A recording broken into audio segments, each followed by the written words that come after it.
হাদিসের মধ্যে নবী আলাইহিস সালাতু ওয়াস সালাম অহংকার সম্পর্কে বিভিন্ন হাদিস বলেছেন। নবীজি এক হাদিসের মধ্যে বলেছেন, অহংকারকারী কখনো সে জান্নাতে প্রবেশ করবে না, তা যদি সরিষার পরিমাণও থাকে। যদি কারো অন্তরে সরিষার দানা পরিমাণ হিংসা বা অহংকার থাকে আর এমত অবস্থায় সে ইন্তিকাল করে, তো নবী আলাইহিস সালাতু ওয়াস সালাম বলেন সে কখনো জান্নাতে প্রবেশ করবে না। ওইটার শাস্তি ভোগ করে তারপরে আল্লাহ পাক রব্বুল আলামিন তার ফায়সালা করবেন। এরকম ভাবে বুখারী শরীফে 6071 নম্বর হাদিসের বর্ণনা এসেছে, আল্লাহ নবী সাল্লাল্লাহু আলাইহি ওয়াসাল্লাম বলেন, প্রত্যেক দুর্বল ব্যক্তি জান্নাতি। প্রত্যেক দুর্বল ব্যক্তি জান্নাতি। নবীজি বলেন, প্রত্যেক কর্কশবাসী এবং অহংকারকারী ব্যক্তি জাহান্নামী। আর হাদিসের মধ্যে সরাসরি নবীজি বলে দিয়েছেন, গরিবরা, দুস্থ যারা, সমাজের মধ্যে যারা অবহেলিত, তারা ধনীদের অনেক আগে জান্নাতে প্রবেশ করবে। কারণ গরিবদের হিসাব কম হিসাব নিকাশ তারা দ্রুত আল্লাহ পাকের কাছে দিয়ে দিবে, ফেরেশতারা তাদের দ্রুত হিসাব নিকাশ নিয়ে যাবে। আর ধনীদের অর্থ বেশি, টাকা বেশি, অভিজাত্য বেশি, সব কিছুর কারণে তাদের হিসাব দেওয়ার মাধ্যমে দেখা যাবে যে দেরি হয়ে যাবে, কিন্তু গরিবরা অতি সহজে জান্নাতে প্রবেশ করে যাবে। এই জন্য নবীজি বলেছেন যে দুর্বল ব্যক্তিরা হলো জান্নাতি। আর প্রত্যেক কর্কশবাসী, মানে অনেকের দেখা যায় ভালো কথা বলে কিন্তু কথার ধরন এরকম যে কর্কশ, কথার মধ্যে কোনো মিষ্টতা নাই। আবার অনেকের দেখা যায় যে কারো গালি ভালো লাগে, আবার কারো গুলিটাও ভালো লাগে না। সুতরাং কর্কশবাসী হওয়া, বদমেজাজি হওয়া, এগুলো হলো অহংকারের আলামত। আর যার মধ্যে এরকম থাকবে, এরকম অহংকারের প্রকাশ থাকবে, কর্কশ ভাষার অভ্যাস থাকবে, নবী আলাইহিস সালাতু ওয়াস সালাম বলেন তারা জাহান্নামী। আরেক হাদিসের মধ্যে নবীজি বলেন, জান্নাত ও জাহান্নাম তারা উভয়ই একটা সময় ঝগড়া করে। জান্নাত বলে যে আমার মধ্যে প্রবেশ করবে প্রত্যেক দুর্বল এবং মিসকিন ব্যক্তি। জান্নাত জাহান্নামের সাথে ঝগড়া করে। হাদিসের মধ্যে নবীজি বলেছেন যে, বলতেছে জাহান্নামকে যে, হে জাহান্নাম, তুমি শুনে রাখো, আমি যে জান্নাত, আমাকে যে আল্লাহ তাআলা সৃষ্টি করেছে, আমার মধ্যে প্রবেশ করবে ওই সমস্ত ব্যক্তি যারা সমাজের মধ্যে দুর্বল এবং মিসকিন প্রকৃতি, তারা আমার মধ্যে প্রবেশ করবে। আর জাহান্নাম অহংকার করে বলেছিল যে আমার মধ্যে প্রবেশ করবে সমাজের ওই সমস্ত ব্যক্তি যারা নিজেদের অন্তরের মধ্যে অহংকার পোষণ করে, নিজেদের অন্তরের মধ্যে হিংসা পোষণ করে। এরপর আল্লাহ পাক রব্বুল আলামিন বলেছেন যে জান্নাত হলো আমার রহমতের একটা জায়গা, আর জাহান্নাম হলো একটা শাস্তির জায়গা। সুতরাং যারা অন্তরের মধ্যে তোমরা অহংকার পোষণ করবা, তারা জাহান্নামের মধ্যে অচিরে প্রবেশ করবা। আর যারা অন্তরের মধ্যে হিংসা, অহংকার এগুলো দূর করে দিবা, তারা আমার রহমত প্রাপ্ত জান্নাতের মধ্যে প্রবেশ করবে। সুবহানাল্লাহ। নবী আলাইহিস সালাতু ওয়াস সালাম আরেক হাদিসের মধ্যে বলেছেন যে আল্লাহ পাক রব্বুল আলামিন হাশরের সেই কঠিন ময়দানে 3 ব্যক্তি এরকম রয়েছে যাদের সাথে কথা বলবেন না, যাদের দিকে রহমতের দৃষ্টি দিবেন না এবং তাদেরকে পবিত্র করবেন না। সেই 3 শ্রেণীর ব্যক্তি কারা? নবীজি বলেন, 1 নম্বরে হলো বৃদ্ধ বয়সে যারা ব্যভিচার করে, বৃদ্ধ বয়সে যারা জিনা করে, পাপাচার করে, নিজের ঘরে হালাল স্ত্রী রেখে অন্যের সাথে অবৈধ সম্পর্কে, অথবা নিজের ঘরে হালাল স্বামী রেখে অন্যের সাথে অবৈধ সম্পর্কের সাথে জড়ায়, এরকম বৃদ্ধ বয়সে যারা ব্যভিচার করে, আল্লাহ পাক রব্বুল আলামিন কঠিন সেই হাসরের ময়দানে তার সাথে কথা বলবেন না, তার দিকে রহমতের দৃষ্টি দিবেন না এবং তাকে পবিত্র করবেন না।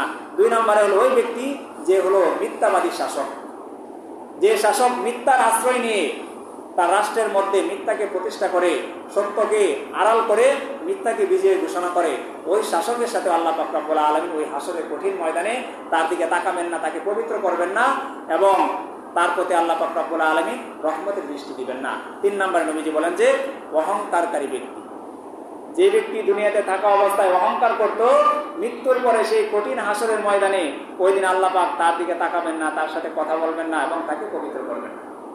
এই জন্য মুহতারাম হাজির, হিংসা খুবই খারাপ জিনিস।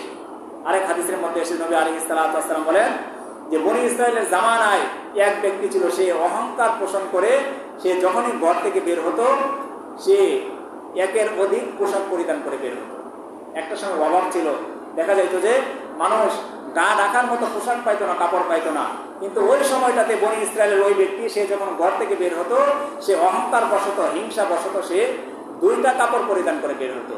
নবী আলাইহিস সালাতু ওয়াস সালাম বলেন, সে যখন তার ঘর থেকে বের হলো, সাথে সাথে আল্লাহ পাক রব্বুল আলামিন বের হওয়ার সাথে সাথে তাকে মাটির ভিতরে এরকম দেবে দেন, মাটির মধ্যে পুঁতে দেন এবং নবীজি বলেন কিয়ামত পর্যন্ত ওই ব্যক্তি নিচের দিকে যেতেই থাকবে। নাউজুবিল্লাহ। সুতরাং মুহতারাম হাজিরিন, যার যতটুকু সামর্থ্য রয়েছে, যার যতটুকু এবিলিটি রয়েছে, ওইটুকু অনুযায়ী পোশাক পরিধান করা তার জন্য সমুচিত।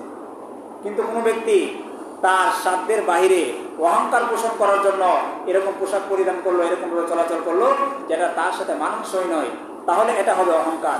আবার দেখা গেল যে অনেকেই সামর্থ্যবান, কিন্তু দেখা যায় সে তার সামর্থ্যের চাইতে আরো কম পোশাক পরিধান করে বা কম ভাবে সে নিম্নভাবে চলে, এটাও করা যাবে না। এটা হয়ে গেলে আবার একটা কিপটামি বা এটা বখিলি হয়ে যাবে।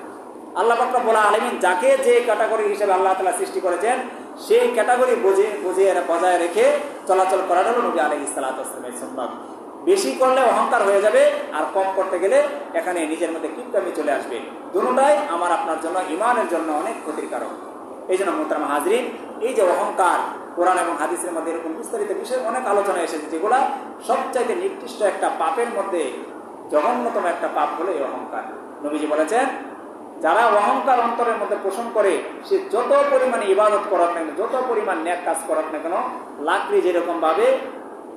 লাকড়িকে যেরকম আগুন পুড়িয়ে একদম ছারকার করে দেয়, ছাই বানিয়ে দেয়, কোনো ব্যক্তি যখন অন্তরের মধ্যে এরকম হিংসা পোষণ করবে, সে যতই নেক আমল করো, 5 ওয়াক্ত নামাজ পড়ো, যত বড় সে আবেদ হোক না কেন, আল্লাহ হোক না কেন, তার সমস্ত নেক আমলকে মুহূর্তের মধ্যে আল্লাহ পাক রব্বুল আলামিন হিংসার কারণে মাটির সাথে মিশিয়ে দিবেন।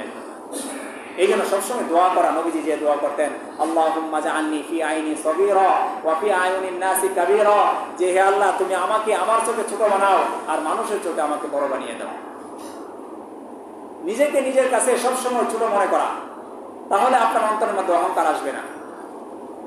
আর যদি নিজেকে নিজের কাছে বড় মনে করেন, অন্যকে ঘৃণা করেন, নিজের দাম্ভিকতার সাথে চলেন, তাহলে নিজের অন্তরের মধ্যে হিংসা চলে আসবে। আর যখনই আপনার অন্তরের মধ্যে হিংসা চলে আসবে, আপনার নেক আমলগুলো আস্তে আস্তে পতন হতে শুরু করবে। আস্তে আস্তে আল্লাহ পাক রব্বুল আলামিন আপনার আমলগুলো কেটে দিবেন, এবং যখন কোনো আমল আপনার আমল নামায় থাকবে না, আল্লাহ তাআলা তখন আপনার আমল নামায় গুনাহ দিয়ে ভরে দিবেন। নাউজুবিল্লাহ। এই জন্য মুহতারাম হাজরিন, আরেক হাদিসের মধ্যে এসেছে, নবী আলাইহিস সালাতু ওয়াস সালাম বলেছেন, কিয়ামতের ময়দানে ওই সমস্ত অহংকারীদেরকে উপস্থিত করা হবে পিঁপড়ার মতো।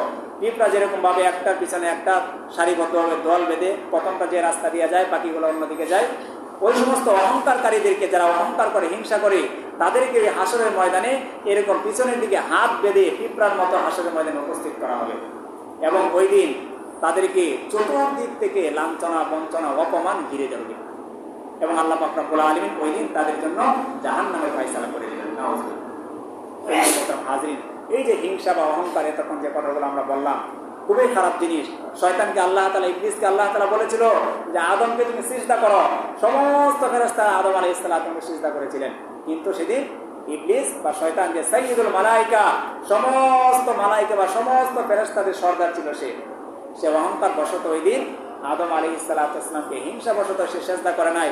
সে বলেছিল, আমি আগুনের তৈরি, আমি উপরের দিকে যাব, আর আদম হলো মাটির তৈরি, সে মাটি নিচের দিকে যায়, সুতরাং উপরের দিকের জিনিস কখনো নিচের দিকে মাথা নত করতে পারে না।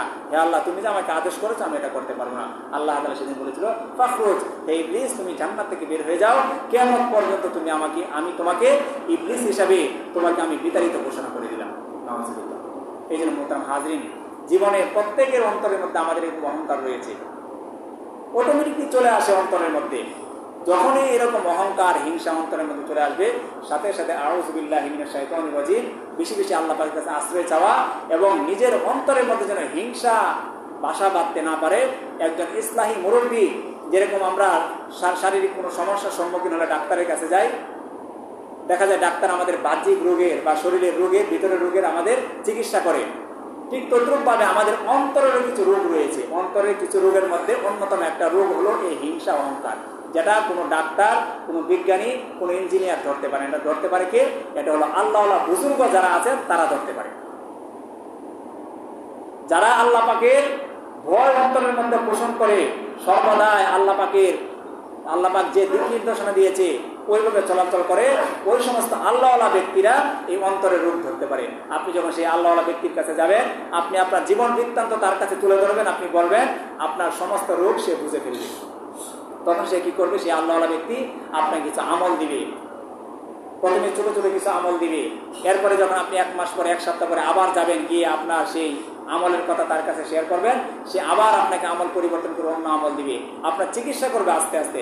সুতরাং আমরা যেরকম একজন যুগালি যখন সে তার মিস্ত্রির সাথে কাজ করে, একটা সময় কাজ করতে করতে সে মিস্ত্রিতে পরিণত হয়, ঠিক তদ্রূপভাবে ডাক্তারের কাছে গেলে যেরকম আমাদের শারীরিক রোগের সমস্যার সমাধান হয়ে যায়, আমাদের অন্তরের রোগের যে হিংসা বা অহংকার যে রোগ রয়েছে, সেই রোগকেও যদি আপনি অন্তর থেকে দূর করতে চাই, এই জন্য আল্লাহওয়ালা আলেমের কাছে, হাফেজের কাছে যারা আল্লাহ পাককে ভয় করে তার কাছে যেতে হবে, তার কাছে গিয়ে আমাদের সেই অন্তরের রোগটাকে দূর করতে হবে। আল্লাহ পাক রব্বুল আলামিন যেন আমাদের সবাইকে মৃত্যুর পূর্বে নিজের অন্তরটাকে হিংসা থেকে, অহংকার থেকে পাক সাফ করে মৃত্যুবরণ করতে পারে। আল্লাহ তাআলা সবাইকে সেই তৌফিক দান করুন।